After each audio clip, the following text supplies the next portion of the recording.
just kind of glanced off, looked up into the crowd, and he just flashed at my head 2 feet away. And I just went like that as to swing at it like at a fly. Picture the scene, a packed arena buzzing with energy, filled with karate champions, reporters, and curious onlookers.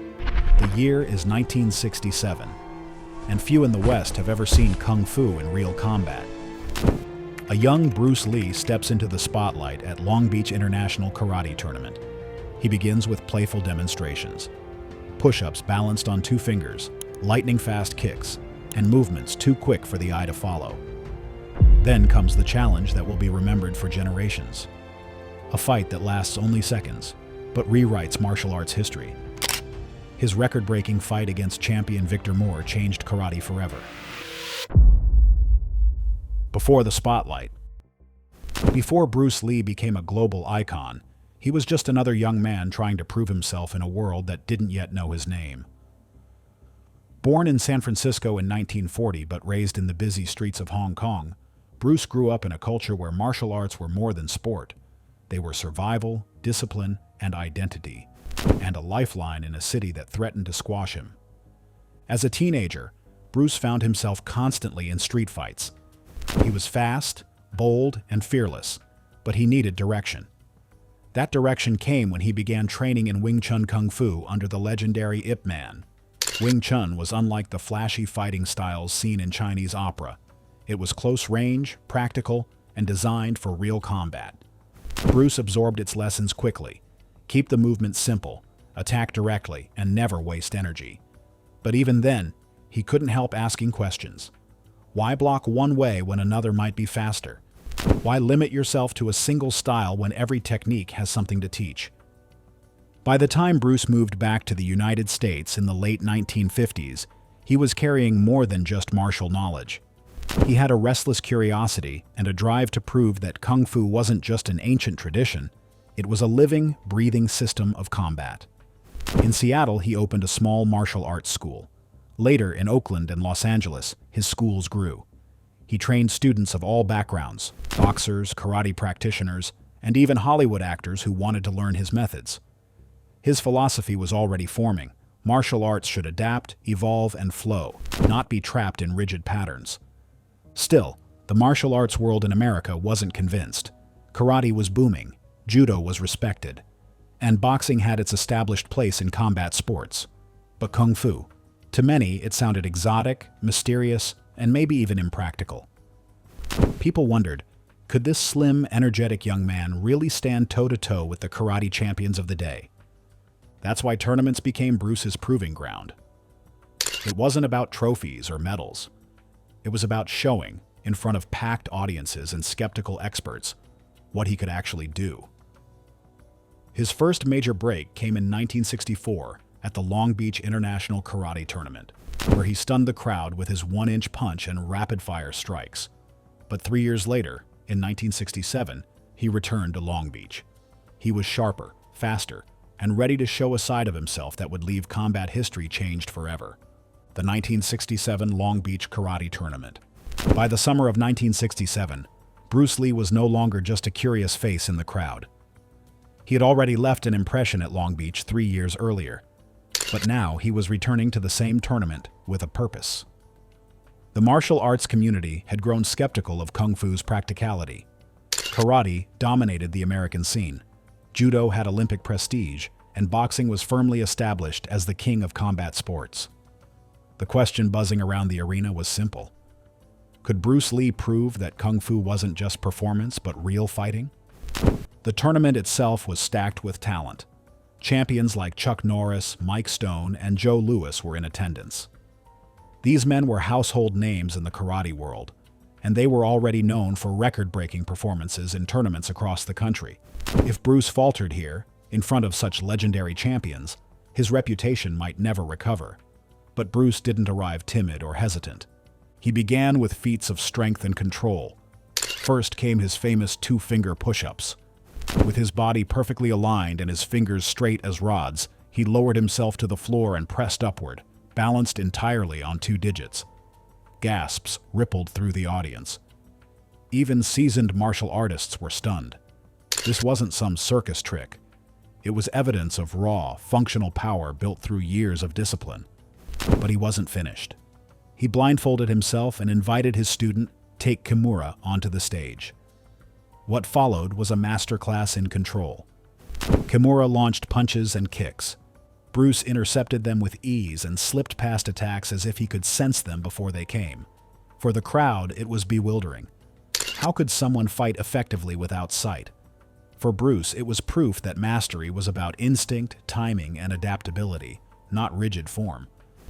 As the demonstrations continued, the buzz in the crowd grew. Was this young man really as unstoppable as he appeared? The karate champions in the audience leaned forward, waiting for the moment when Bruce would face someone on equal footing, and that's when a new figure entered the stage. Vic Moore. Vic was a 4-time world karate champion and 10th degree black belt. He wasn't just respected, he was feared. Moore had built his reputation in the toughest arenas, defeating some of the best fighters in the world. If anyone could expose Bruce Lee, it was him. What happened next would be remembered forever. In mere seconds, the legendary speed challenge between Bruce Lee and Vic Moore would unfold. And it was captured in actual footage that still shocks martial arts historians to this day. The legendary speed challenge with Vic Moore. When Vic Moore stepped forward at the 1967 Long Beach International Karate Tournament, the atmosphere shifted. Moore wasn't just another competitor. He was a 4-time world karate champion, a 10th degree black belt, and a fighter with a record that made him one of the most respected men in martial arts history. If Bruce Lee was simply a flashy performer, Moore was the man to prove it. The crowd was about to witness a fight that could decide Bruce's credibility forever. Bruce explained the rules calmly. He would throw a punch. If Vic Moore could even touch his hand as it came in, Bruce would admit defeat. No knockout was needed, and no prolonged combat. Just one touch. That might sound simple. After all, every trained fighter practices blocking strikes. But the test wasn't about strength. It was about speed. Speed at a level most had never seen before. When Bruce took his stance, he barely seemed to move. Then, in a blur, his fist shot out like lightning, stopping just short of Moore's face. The punch had come and gone before Moore could even react. Gasps erupted from the audience. Bruce reset and tried again. The same result. Moore's hand never left his guard. It was frozen in place by the impossibility of the challenge. Bruce repeated it, over and over, and every time his hand slipped through Moore's defenses. The actual footage of this moment, preserved after all these years, remains one of the most compelling records of Bruce's ability. Even slowed down, the camera struggles to follow his motion. His strikes were too fast for the human eye to track. What the audience witnessed in seconds has been studied by martial artists for decades. Now, years later, Vic Moore would claim he managed to block some of those punches and even land a few strikes of his own. But here's the problem. No other footage or eyewitness ever confirmed that version of events. Hundreds of spectators, including karate champions like Chuck Norris and Joe Louis, saw the same thing.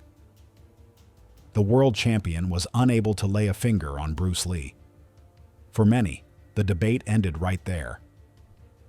What makes this challenge legendary isn't just the result, it's the implications. In martial arts history, tournaments were often about points, measured strikes, and controlled techniques. Bruce, on the other hand, wasn't interested in point scoring. He wanted to show what combat really looked like.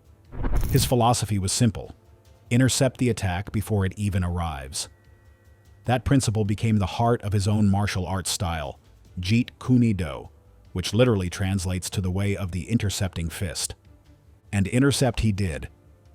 Moore's defenses were honed through years of karate tournaments, but they weren't enough against Bruce's record-breaking speed. It wasn't about brute force or size. Bruce was smaller and lighter. It was about timing, precision, and reflexes so sharp that the moment an opponent thought of moving, Bruce was already there. The crowd at Long Beach left with no doubts. They had seen something unforgettable. It was a fight that lasted only seconds, but rewrote what martial artists believed was possible. The footage of Bruce Lee outpacing a world champion remains one of the rarest and most legendary clips in martial arts history. It's the moment that transformed Bruce from a rising star into an undeniable champion, and it proved that his influence would extend far beyond any single tournament. But Bruce wasn't just about speed. The next part of his demonstration would show another side of his mastery: power. If speed made him untouchable, his record-breaking one-inch punch showed why every strike he threw could be devastating. The one-inch punch and beyond. Speed alone doesn't make a fighter great. After all, what good is being the fastest in the room if your strike can't do any damage? Bruce Lee knew this, and that's why he worked tirelessly to combine speed with record-breaking power. His most famous example, the one-inch punch, was a spectacle that still baffles audiences today. At the Long Beach tournament, after stunning the crowd with his duel against Vic Moore, Bruce turned to a demonstration that seemed almost impossible. He stood in front of a tall volunteer, placed his fist just an inch from the man's chest, and warned him to brace himself.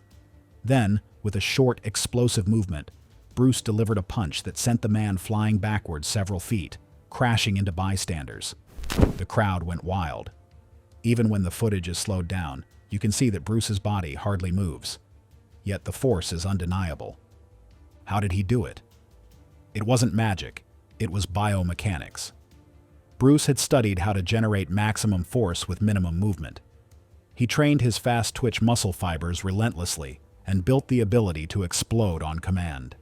He used his hips, shoulders, and legs in perfect unison, and channeled energy through his entire body and into his fist in a fraction of a second. He even borrowed concepts from fencing, treating the punch like a sword thrust: sharp, direct, and unstoppable. This was different from what most fighters in karate or boxing were practicing at the time. In boxing, the strong hand is kept back to deliver crosses or hooks loaded with power. Bruce flipped that idea. He made his lead hand the weapon, fast, accurate, and surprisingly strong. It was combat thinking turned upside down, and it gave him an advantage no one could prepare for. The one-inch punch wasn't just for show. It proved that devastating force could come from economy of motion. No wasted energy, no big wind-up, just pure efficiency. That was Bruce's philosophy: fight smarter, not harder. And while karate champions relied on well-drilled katas and boxers trained combinations to overwhelm their opponents, Bruce showed that a single strike, launched with perfect timing, could end a fight in seconds. Modern science later confirmed the power behind this technique. Studies on boxers have shown that punches can generate over 1,000 pounds of force. Bruce's one-inch punch, though never measured under lab conditions, was estimated by experts to rival or even exceed those numbers despite the tiny range. It's no wonder his demonstrations became legendary. But here's the deeper point. For Bruce, the punch was more than a stunt. It symbolized his belief that martial arts should be about effectiveness, not tradition. Why waste time on elaborate movements if one direct strike could finish the fight?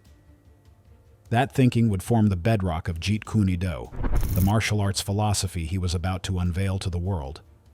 The birth of Jeet Kune Do. Bruce Lee's speed and power were jaw-dropping, but he never wanted to be remembered only for flashy punches or record-breaking feats. To him, the fight was just the surface. What mattered most was the philosophy beneath it. He believed martial arts had to evolve beyond rigid styles and traditions. That belief became the seed of Jeet Kune Do, a system that would change combat forever.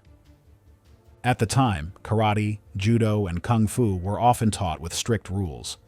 Practitioners drilled katas, memorized forms, and stayed loyal to their chosen style.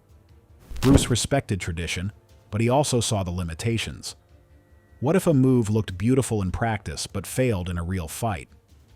Why limit yourself to one school of thought when the world offers countless techniques? He was blunt about it. Absorb what is useful, discard what is not, and add what is uniquely your own. Jeet Kune Do, or the way of the intercepting fist, was his answer. Instead of being bound to a single martial arts style, Bruce encouraged fighters to borrow, adapt, and customize. From Wing Chun, he kept the chain punches and intercepting blocks. From boxing, he took the footwork and rhythm. From fencing, he absorbed the idea of direct thrusts. From judo and grappling, he learned control and leverage. He stitched all of these together into something new, a fighting method that valued freedom over form. But Jeet Kune Do wasn't just about physical combat. It was mental too. Bruce often said the greatest opponent wasn't the person across from you. It was you. Doubt, fear, anger, and rigidity. Those were the real enemies. His famous Empty the Cup story explained this best. If your mind is already full of fixed ideas, you can't take in anything new. To truly grow, you must first empty the cup. This is where his most famous metaphor comes in. Water. Be like water. Flow when you need to, crash when you must. Don't resist or cling to form. Adapt to whatever you face, whether in combat or in life. That mindset was revolutionary at the time. For many martial artists, it sounded almost like heresy. But Bruce wasn't afraid of controversy. He was building a path that would inspire fighters for generations. And nothing proved that better than the rare actual footage of Bruce sparring with students, where his philosophy came alive in motion. Fluid, unpredictable, and devastatingly effective. Sparring and demonstrations. One of the most fascinating things about Bruce Lee's legacy is how little real fight footage of him exists. Most of what people know comes from films, stories, or demonstrations. That's why the rare clips from the 1967 Long Beach International Karate Tournament are so valuable. They don't just show a martial artist performing, they show Bruce Lee in combat. In the footage, Bruce is easy to spot. He wears a white strap on his back to distinguish himself from his student opponent. The student opens with a sharp side kick, a move that could floor most fighters. But Bruce intercepts it instantly. This wasn't a coincidence. It was the heart of Jeet Kune Do. The whole point was to shut down an attack before it had a chance to land. And Bruce made it look effortless. The student came forward with a barrage of kicks, but Bruce slipped past them, stepping just enough to neutralize the strikes. Then came a flurry of punches aimed at Bruce's face. The crowd expected him to block or retreat, but instead, Bruce countered with 2 lightning-fast punches of his own. They landed cleanly, and his opponent staggered back. What followed was even more telling. The student tried again, this time mixing feints and straight punches. But Bruce was ready. He blocked, then drove a powerful knee strike straight toward his opponent's head. The protective gear absorbed the impact, but everyone watching knew. Without that padding, it could have been a knockout. The fight continued, but the outcome was already clear. Bruce dominated every exchange. He was always one step ahead. At one point, as his opponent launched another punch, Bruce struck first, landing a clean shot to the face, then swept him to the ground. The follow-up punch, restrained but precise, made it obvious. If this had been a real fight, it would have ended right there. What's striking about the footage isn't just Bruce's speed or precision, it's his control. He wasn't trying to humiliate his student or prove he was invincible. He was teaching and showing the crowd how martial arts should look in actual combat. Quick, decisive, and efficient. No wasted movements, no drawn-out exchanges, just complete dominance through timing and adaptability. For the karate champions in the audience, people like Chuck Norris, Mike Stone, and Joe Louis, this was eye-opening. They had trained for years in structured systems, mastering kata and tournament rules. But Bruce was showing them something different. He was showing what fighting without rules looked like. And that influence would ripple through martial arts history, essentially laying the groundwork for what we now call mixed martial arts. Bruce Lee didn't claim to be unbeatable. But in those rare seconds of actual footage, the world saw how far ahead of his time he really was. And from there, his influence only grew. It shaped champions, tournaments, and the very definition of combat. Influence on martial arts history. The Long Beach footage didn't just wow the crowd. It planted seeds that would grow into one of the biggest shifts in martial arts history. Until then, most fighters in America trained in clearly defined styles. Karate fighters stayed with karate. Boxers boxed. Judo specialists grappled.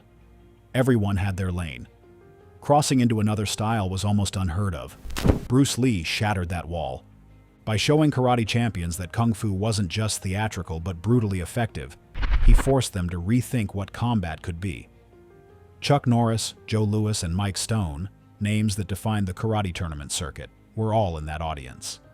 They watched Bruce intercept kicks, strike with lightning speed, and adapt seamlessly to his students' attacks. Years later, many of these men admitted Bruce had a profound influence on the way they trained and fought. Joe Louis, often called the father of American kickboxing, later credited Bruce with helping him develop strategies that combined karate and boxing. Chuck Norris, who went on to become a 6-time world champion, trained with Bruce privately and incorporated parts of his philosophy into his own teaching. Even Mike Stone, known for his aggressive karate style, spoke about the impact Bruce's ideas had on blending efficiency with tradition. But Bruce's influence went beyond individual fighters. He also paved the way for mixed martial arts. His idea of borrowing from every style, taking the best of boxing, judo, wrestling, fencing, and kung fu, was revolutionary in the 1960s. Today, it's the foundation of the UFC and modern MMA. Fighters train across multiple disciplines because they know specialization isn't enough. That concept came straight from Bruce Lee's Jeet Kune Do. And then there's his philosophy, the part that reached far outside the ring. Be water, my friend. It wasn't just a catchy phrase, it was a way of living. Bruce taught that a fighter, like water, should adapt to any shape, flow into any opening, and never cling to form. In combat, it meant staying unpredictable. In life, it meant embracing change instead of resisting it. That lesson resonated with athletes, actors, business leaders, and everyday people who saw in Bruce a model of flexibility and resilience. The Long Beach fight, which lasted only seconds, became a symbol. It showed that martial arts weren't about who could memorize the most moves. It was about who could think, adapt, and strike when it mattered. In that way, Bruce became more than a champion. He became a teacher for anyone who wanted to master both combat and themselves. And that's why, decades later, we still return to that legendary tournament, to that sliver of actual footage, to remember the man whose influence will last forever. Bruce Lee's fight at Long Beach will forever be remembered. It was fast, and it was shocking, yes, but it also symbolized freedom. Freedom from rigid style, freedom from doubt, freedom to become something greater. And that's why, even decades after his passing, Bruce Lee remains what he was that night, a champion. Bruce Lee's legendary fight at Long Beach lasted only seconds, but changed martial arts forever. What do you think was his greatest influence? Speed, power, or philosophy? Share your thoughts with us in the comments. We'd love to hear. For now, we're out of here. Catch you next time.